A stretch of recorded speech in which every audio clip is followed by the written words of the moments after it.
Platón es, lo sabemos todos, uno de los más grandes filósofos y pensadores que ha dado la humanidad, pero es también uno de los más claros ejemplos del debate personal entre dos pasiones, la intelectual y la política.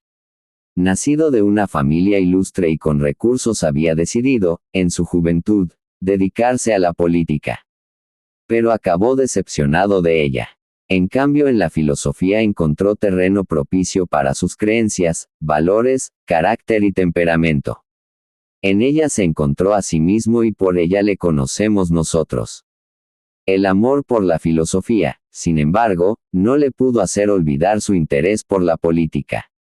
La política, nos dirá Platón, es causa del bienestar del Estado que debe favorecer el bien público y no el bien particular, porque el interés común liga y une las partes del Estado, mientras que el interés privado las desun.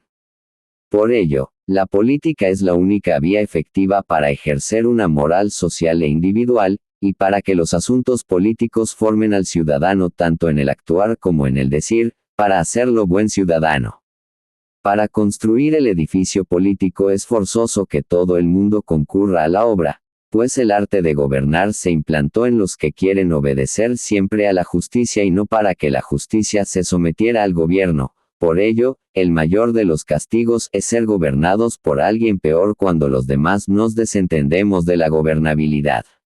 El buen gobierno debe marchar por el camino recto, pero si el gobernante se sale de este camino recto, si rehúsa seguir estos rastros y, sin embargo, solo da oídos a los que halagan sus deseos y sus pasiones, da derecho a la sublevación a que tiene todo hombre de apartarse de todo gobierno que se aleja del camino de la igualdad y de la justicia, pero el que Platón traza es el gobierno del Estado ideal y original, que pone por jefes de las ciudades no a hombres, sino a inteligencias, de una naturaleza más exquisita y más divina para gobernarnos, haciendo reinar sobre la tierra, la paz, el pudor, la libertad, y la justicia, para procurarnos días dichosos y exentos de turbaciones y discordias. Así que ningún arte ni gobierno organiza lo que le beneficia a sí mismo, sino que organiza y dispone lo que beneficia al gobernado, atiende a lo que conviene a aquel que es el más débil, no al que es el más fuerte. Por ello, Platón argumentará que la injusticia produce entre los hombres discordias, odios y disputas, la justicia, en cambio, produce concordia y amistad. Relación entre educación, moral y política. Para Platón, como para Sócrates antes y para Aristóteles después, la política tiene una clara finalidad ética: hacer al ciudadano más virtuoso, mejor en tanto hombre y por ende, más feliz. Política y moral forman juntas la filosofía de las cosas humanas, como las llamará más tarde Aristóteles. Pero aunque la moral y la política son prácticas, es decir, se aprenden ejercitándolas después de haber aprendido los fundamentos, como también diría Aristóteles, pueden ser enseñadas. Educar, para Platón, es formar en la virtud, para adoptar la bella forma en que lo expresó Samaranch. La educación es, así, el eslabón que une moral y política. Es por eso que Rousseau dijo que la República no era un estudio de política sino el más hermoso tratado sobre educación jamás escrito. Es por ello, también que Platón en ese diálogo empieza analizando el papel de la justicia en el alma para buscar el curso de vida que cada uno de nosotros debe seguir, y de pronto salta a analizarlo en el Estado, para verlo magnificado, con mayor claridad y así poder regresar al individuo, como bien apunta Antonio Gómez Robledo. Lo importante es encontrar la virtud, tanto en el alma como en la ciudad. Educación, moral y política son los tres ejes de la obra filosófica de Platón y solo concibiendo su relación podremos entender verdaderamente sus ideas políticas. Platón creía en la educación como la formadora de la virtud. En la Grecia clásica la educación típica se dividía en grámata, es decir, la enseñanza de la lectura y la escritura, gymnastike, el cultivo del cuerpo, y la musique, término intraducible que significaba la enseñanza no solo de la música sino de la pintura, la escultura, el teatro, la jardinería. La arquitectura. A este tipo de educación Platón la llamaba primera educación, pero le hace modificaciones sustanciales en su propuesta. Nuestro filósofo enfatiza que de lo que aquí se trata es de formar los sentimientos y templar el carácter, por lo que es indispensable que se apegue a los valores morales. Critica a los poetas y artistas, pues atribuían a los dioses las mismas pasiones que a los humanos y dibujaban los caracteres de grandes hombres con debilidades y defectos que no deberían tener. Como la primera educación está destinada a los niños y a los jóvenes, estos no deben aprender cosas contrarias a la verdad ni admirar cosas innobles, sino aquellos conocimientos e imágenes que los hagan mejores como individuos y como ciudadanos. La música debe elevar al ser humano y llevarlo a la virtud. Es la educación soberana. El cuidado del cuerpo que la gimnástica proporciona no tiene un fin en sí. Está destinado a fortalecer también el espíritu, de ahí que Platón no le dedique mucho espacio. La gimnasia ha de ser simple, moderada y dedicada al entrenamiento militar. En la República Platón propone también un segundo tipo de educación, verdadera innovación. Esta se compondría de la filosofía, la música mayor como la llama en el Fedón y de las ciencias, aritmética, cálculo, geometría plana y geometría del espacio, astronomía y teoría de la música. Estas ciencias ya se enseñaban en su tiempo, pero Platón les dará un nuevo sentido. La segunda educación tiene como propósito la comprensión de lo inteligible puro para llegar a la perfección humana. En este punto hay necesidad de abrir un paréntesis para recordar la teoría de las ideas o formas que se encuentra expuesta en diversos diálogos de Platón, particularmente en los socráticos. Esta teoría está tan vinculada con las enseñanzas de Sócrates que dos de los más grandes especialistas en la obra de Platón, John Bumett y A.E. Taylor, sostienen que es creación socrática. La inmensa mayoría de estudiosos, sin embargo, afirma que es platónica. Sea como fuere, está vinculada con la vida de Sócrates. Después de la revelación del dios Apolo en el oráculo de Delfos, en el sentido de que Sócrates era el más sabio de los hombres, el filósofo se preocupó por encontrarle un sentido a esa revelación y concluyó que lo que valía la pena de conocerse era ignorado por todos. Él, al menos, tenía conciencia de su ignorancia. Lo que valía la pena de conocerse era el alma humana y los medios para perfeccionarla. Se trataba de cuidarla y hacerla tan buena como fuera posible. Para estudiar el alma debía conocerse la esencia pura y verdadera de las cosas, no las apariencias. Debía buscarse lo que las cosas son la esencia y no lo que parecen ser lo visible. En otras palabras, lo inteligible puro, que se conocía por medio de la razón. A Sócrates le interesaba el concepto, la idea que definía la esencia de las cosas en sí. Esto eran las ideas o formas, la verdad, la bondad, la belleza, la justicia.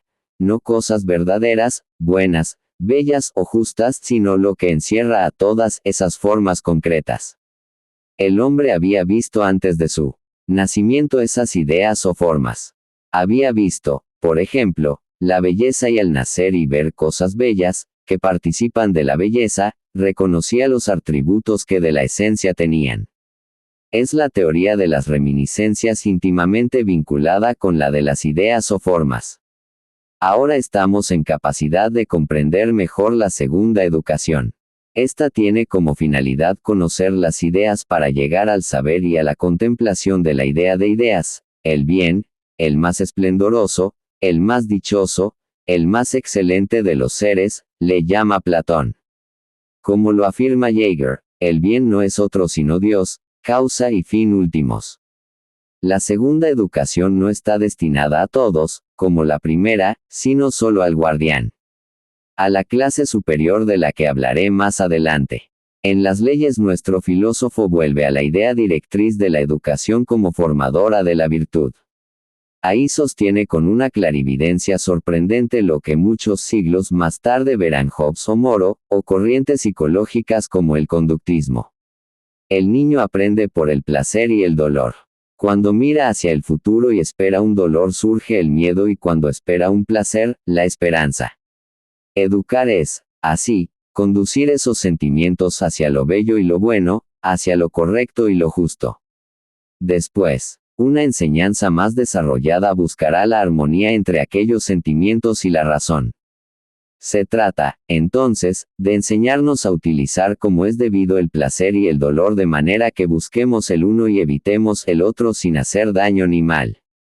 En otras palabras, de supeditar las emociones y pasiones a la razón y esto, nos dirá más tarde Aristóteles, se consigue por medio de la voluntad que es acción repetida hasta convertirse en hábito. Para ello se requiere el dominio de uno mismo, templanza le llama Platón. Este dominio es indispensable si se quiere ser bueno, pues los buenos, nos dice Platón, son aquellos capaces de dominarse, y los malos los que no son capaces de hacerlo. Educar, como lo concibe el viejo Platón, es formar en el alma del niño aquello que le será necesario cuando grande. Es la preparación para afrontar las tareas de la vida y, los hombres que han sido educados como conviene son de ordinario buenos.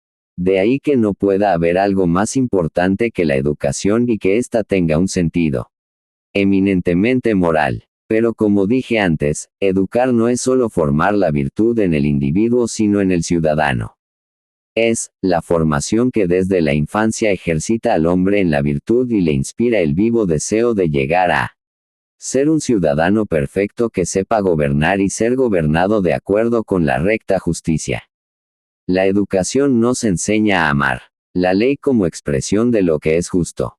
La conclusión es obvia, se educa también a través de la ley. Es por ello que nuestro filósofo le atribuye un papel tan relevante en su última obra política. Para decirlo de nuevo, una verdad dicha dos veces nunca puede hacer daño, afirmó Platón, educar es formar el carácter en la virtud, tanto el del individuo como el del ciudadano. En aquel por el amor a las cosas bellas y buenas y en este por la obediencia a la ley. Platón creía en que, la moral es el camino de la felicidad. Hemos visto ya que el dominio de uno mismo es indispensable para ser bueno. Añadamos ahora el complemento de esta idea, solo quien es bueno es feliz. Difícilmente podríamos exagerar la importancia de este planteamiento ético.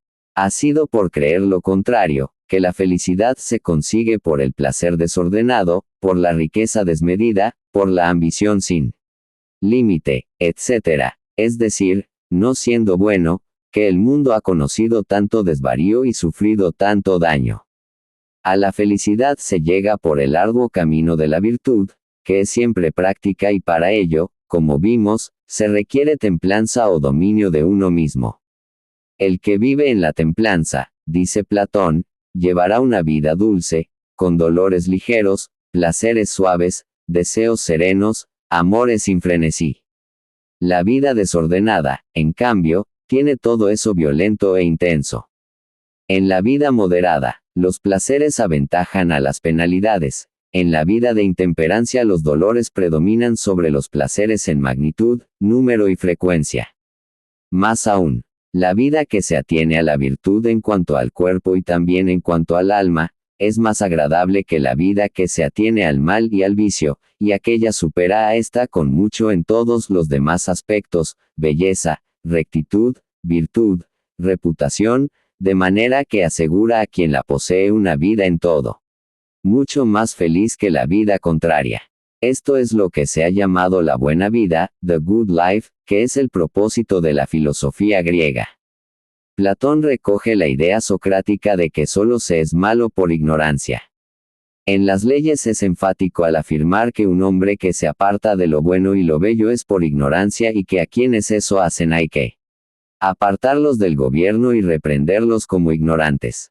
Todavía más, Platón sostiene que el conocer lo bueno y lo bello es la mayor sabiduría aunque no se sepa leer ni escribir, en tanto que aquellos que desconocen la bondad y la belleza deben ser considerados ignorantes, aunque sean grandes razonadores ejercitados en toda clase de sutilezas y en todo lo que desarrolle la rapidez mental. Así, para Platón el saber moral es más importante que el saber intelectual, ser bueno es más relevante que ser culto. O mejor dicho, el saber intelectual solo sirve verdaderamente si lleva a la rectitud. Cuando decimos que hay que atender a la templanza o a la sabiduría, nos dice, no proponemos metas distintas, antes todo ello constituye un mismo fin. Otra idea socrática era que más valía sufrir que cometer una injusticia. Platón piensa que si se quiere ser feliz no hay que cometer ni sufrir injusticias, y si bien es fácil no hacerlo primero, para lograr lo segundo se requiere cierta dosis de poder y ser bueno para manejarlo bien. Sobre los bienes, Platón sigue la vieja teoría, que luego Aristóteles desarrollará, de dividir tres tipos de bienes, los del alma, los del cuerpo y los relativos a la fortuna y riquezas. Es necesario señalar que nuestro filósofo pone en primerísimo lugar los bienes del alma, pues de todos los tesoros que poseemos, el alma es, luego de los dioses, lo más divino que hay, por ser también lo que hay en nosotros de más personal. Todo el oro que pueda haber en la tierra o debajo de ella no puede compararse con la virtud ni valer lo que ella. El bien que sigue en importancia es el cuerpo al que hay que darle los cuidados que requiere pero no convertirlo en un fin en sí mismo. Al cuerpo hay que proporcionarle alimentos y trabajos como al alma, conocimientos y hábitos. El último bien en importancia es la riqueza material que no debe ser excesiva, no se debe aspirar sin más a enriquecerse, sino a enriquecerse sin injusticias y con mesura. La riqueza, contrariamente a lo que creen muchos, no produce la felicidad. Ser al mismo tiempo feliz y bueno es, en efecto, una verdadera necesidad, pero es imposible ser muy rico al mismo tiempo que bueno, al menos para aquellos que la multitud califica de ricos. Para ellos son ricos los poseedores privilegiados de bienes de un precio muy elevado. Ahora bien, esto es precisamente lo que no pueden tener sino los malos. Así, el rico jamás podrá ser bueno y, por tanto, tampoco feliz, y es imposible que si uno es bueno en grado extraordinario, sea asimismo rico en grado extraordinario. Lo que recuerda aquel pasaje de la Biblia que señala que es más fácil que un camello pase por el ojo de una aguja, que un rico entre al reino de los cielos. Por lo tanto, el individuo como la ciudad deberán procurar una riqueza moderada.